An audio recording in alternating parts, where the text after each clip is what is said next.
Olá, irmãos, nossa saudação fraterna a todos, esperando encontrá-los todos com saúde, com muita paz em seus corações, para darmos sequência, nós que aqui estamos falando, todos os nossos ouvintes, como espíritos encarnados que somos, darmos sequência à nossa programação encarnatória. Porque, na verdade, todos nós que estamos nesta dimensão, né? Somos espíritos que estamos aqui reencarnados. Mas é importante que nós nos lembremos que nós somos espíritos numa experiência humana, né? Nesta encarnação. Muito bem. Mas existe outra coisa muito importante que nós precisamos entender, que a nossa natureza é espiritual e, como espíritos que somos, não somos espíritos novos, não fomos criados no momento em que o corpo foi criado, né? Então, quando os gametas masculinos e femininos dos nossos pais se uniram para a formatação de um corpo, que o espírito já estava ali trabalhando e que vai coordenar essa multiplicação celular, ali começa uma cronologia para o corpo. Começamos a contar o tempo para o corpo. Então, hoje, cada um de nós temos a idade que temos, considerando essa cronologia para o corpo. Mas o espírito que estava ali se instalou, como nós que ainda estamos, graças a Deus, respirando no corpo físico, esse espírito ele tem a sua ancianidade. Nós não somos novos, nós somos espíritos milenários. Nós temos uma história registrada no nosso perispírito, a história das nossas encarnações, a história das nossas experiências que passamos como seres humanos em encarnações transatas. De cada encarnação dessa, nós extraímos uma cultura, né? Lá nós formatamos em cada uma dessas existências uma personalidade que era constituída dos costumes, da cultura de então. E toda aquela experiência em cima dessas experiências que nós nos aculturamos, o resultado disso tudo está armazenado no perispírito. Né? E nós não temos acesso direto, histórico, conscientemente, né, consciencial. Mas de que vale, então, nós ter tido essas existências? Ocorre que hoje é trabalhado na doutrina espírita o chamado inatismo, quer dizer, as ideias inatas, a questão das ideias inatas, que nós trazemos e que e acontece no nosso dia a dia a manifestação, eu diria assim, de habilidades, de ideias que nós não sabemos de onde veio, né? Muitas delas podem vir pela mediunidade, né? Pela inspiração, mas grande parte é no processo intuitivo, porque a intuição ela vem direto do espírito. De outros espíritos, né? Já a inspiração ela é própria da mediunidade. Isso quer dizer que vem de espíritos terceiros, de espíritos que estão ao nosso lado, enfim, sintonizando conosco, né? Então, as ideias inatas são processos que foram estruturados nessas encarnações anteriores, pretéritas, transatas, né? Mas não é só isso, né? Então, nós temos tendências também. Tendências boas e tendências menos boas, né? Muitas vezes, surge um impulso generoso, né, de a gente ajudar. Esses impulsos generosos também são produtos que nós já desenvolvemos no passado, porque não significa que as nossas encarnações anteriores todas foram negativas, né, malfadadas, não, absolutamente.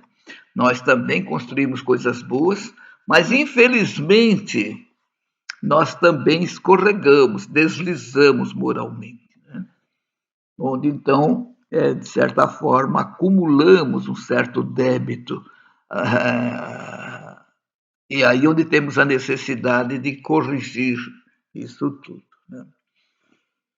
Então, isso é muito importante. Só que também agora, nesta encarnação, nós começamos com, eu diria assim, com um cérebro zerado e vamos trabalhar colocando nele, né, nas estruturas mnemônicas, as questões desta encarnação, onde nós vamos formatar a nossa personalidade com a aquisição daquilo que nós recebemos desde criança dos nossos pais, das escolas, de clubes, enfim, da nossa família. Isso tudo vai formatar, nos auxiliar a formatar a formação, e que isso fica, de certa forma, em nós, e que surgem como propostas de ação para que a gente possa atuar na vida em sociedade, como nós estamos, né?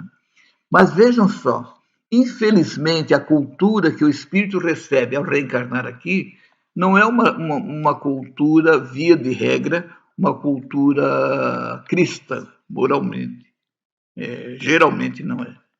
E quando ela é cristã, é dentro de um cristianismo ainda que os homens ajustaram aos seus interesses, né? Claro que nós vamos encontrar famílias com processos religiosos, dentro até de uma direção dogmática, mas cujos corações eles exalam amor. Então, também nós temos isso nas personalidades agora. Não quer dizer que todas as personalidades elas têm uma formatação negativa, mas considerando que são a minoria, a maioria, na verdade, tem as suas personalidades, as suas máscaras, né, psicológicas, formatadas com princípios materialistas. Isso que é a grande. E com isto nós fomos também trabalhando de uma forma bastante, eu diria assim, invigilante, né? Questões interiores como mágoas, né? Como orgulho, como egoísmo, como vaidade. Isso tudo nós temos ainda, de certa forma, dentro de nós, que nós vamos precisar, né? Precisar alijar de dentro de nós, né? Fazer uma transformação dessas questões. E, a propósito, nós vamos estudar hoje, dentro dessa nossa programação, né, que nós fizemos para nesses vídeos, nós periodicamente estarmos estudando um texto do Evangelho de Jesus.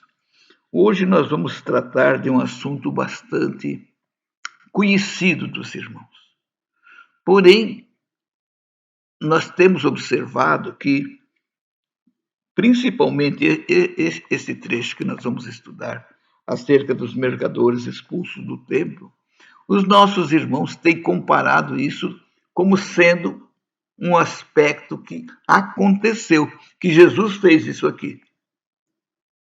Então nós vamos precisar entender e diferenciar quando a mensagem de Jesus é parabólica, quando ela se trata de uma hipérbole, quando há um exagero, né, muito, muito grande, e quando é uma mensagem clara, como a gente sabe, Ele deixou a questão do perdão muito claro, a questão da solidariedade, da caridade, né? Do amor ao próximo, do amor a Deus. Essas questões, elas não ficaram para a posteridade, para posteriormente ser entendidas. Mas as parábolas, várias delas, elas não podiam ser entendidas na época, porque ainda estávamos numa fase, eu gosto de chamar de infanto-juvenil, com relação à maturação espiritual. Mas de Jesus para cá, nós tivemos no mínimo umas 20 encarnações, considerando que mais ou menos num espaço de 100 anos, nós estamos indo e vindo, né? Alguns ficam um pouco mais, mas é muita gente que já cedo já vai, então naquele espaço de 100 anos ele pode fazer, para nós fazermos uma média. E nesse processo de vai e vem nessas encarnações, o que aconteceu? Nós fomos adquirindo conhecimentos, nós fomos desenvolvendo a nossa inteligência e fomos também trabalhando as questões morais. Isso nos deu uma maturação, nós amadurecemos. E hoje, com a vinda do Consolador, que é a doutrina espírita, nós temos um auxílio, né? Um aporte cultural muito grande, que a doutrina espírita vem nos ensinar todas as coisas, como Jesus prometeu lá no Consolador, né? Prometido lá na última ceia. E o Consolador, né, o Espírito de Verdade, viria nos ensinar todas as coisas e relembrar tudo o que eu vos tenho dito, dizia Jesus. E o Espiritismo é essa universidade do Espírito que vem trazer possibilidades de ensino, de aprendizado para todos nós, em todos os campos, seja da ciência, seja da filosofia, seja da religião. O Espiritismo abarca esses 3 círculos do conhecimento humano, que é a ciência, a filosofia e a religião, sem ser nenhum deles, né? Ele vem atender a todos aqueles que estão nesses círculos numa visão espiritual, né? O que ele vai dizer para o cientista, por exemplo, né? Ele vai dizer para o cientista que todo aquele processo, vamos supor, da biologia, né? Que todo aquele processo daquele transformismo que o Darwin coloca, defende e que nós concordamos, né? Mas que esse transformismo vai se dar porque houve ali a evolução de um princípio inteligente que amadureceu e houve uma transformação, né? Então a matéria só se transforma, só progride porque o agente espiritual está por trás e pela sua evolução ele vai manifestar aquela transformação, né? A filosofia, ele vai mostrar para os filósofos, né, que aqueles questionamentos, o que somos, né, de onde viemos, para onde vamos, e o que estamos fazendo na Terra, essas questões elas são respondidas com clareza, mostrando que nós somos espíritos, viemos da pátria espiritual, estamos aqui para dar sequência ao nosso progresso espiritual e para onde vamos? Nós vamos para o céu que construímos dentro de nós, né? Será que o fulano de tal que faleceu, então já nos perguntaram, será que ele está no céu? Então, na verdade, nós podemos responder que ele está no céu que ele levou no seu coração, né? Jesus vai dizer para Pedro, né, tudo aquilo que ligares na terra será ligado no céu, mas o que ser desligado aqui vai ser desligado no outro lado. Então, se nós ficarmos muito presos à nossa matéria e desencarnarmos, né, nesse processo, nós vamos levar essas questões materiais que só vão nos atrapalhar no plano espiritual.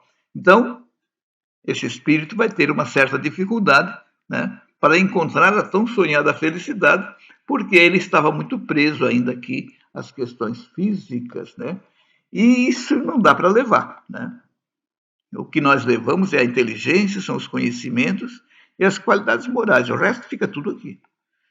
Nós só levamos aquilo que nos interessa para o espírito. Porém, se nós estivermos assim supervalorizando, nós não vamos levar essas coisas supervalorizadas, mas vamos com esse apego, com essa dificuldade de desencarnar. Eu até gosto de dizer assim, ó, existe a morte e a desencarnação. Morrer é fácil, desencarnar que é o problema. O que é o desencarnar? É se desligar desses apegos, né? Se situar de novo no plano espiritual de uma forma livre, né? Liberto desses liames materiais. Então nós vamos ver essa questão aqui dos mercadores expulsos do templo. Nós vamos ler aqui, mas que os irmãos lembrem disso. Isso aqui não aconteceu. Ah, mas então Jesus mentiu? Não. Ele falava por parábolas verdades eternas. Mas ele usava instrumentos de comunicação. Porque o que é uma parábola? É um instrumento de comunicação, é um meio de comunicação, sabe? É uma figura criada para deixar uma mensagem. Isso é uma parábola. E claro que na hipérbole é um pouco mais ainda, porque ali tem frases exageradas, né? E assim por diante. Então nós vamos ver aqui a questão literal, como está escrito, para depois começar a falar para os irmãos as questões essenciais que a gente pode extrair dessa mensagem, ok? Então, essa mensagem está escrita lá no Novo Testamento, em Marcos e em Mateus. E aqui no Evangelho segundo o Espiritismo, está lá no capítulo 21. Então, os evangelhos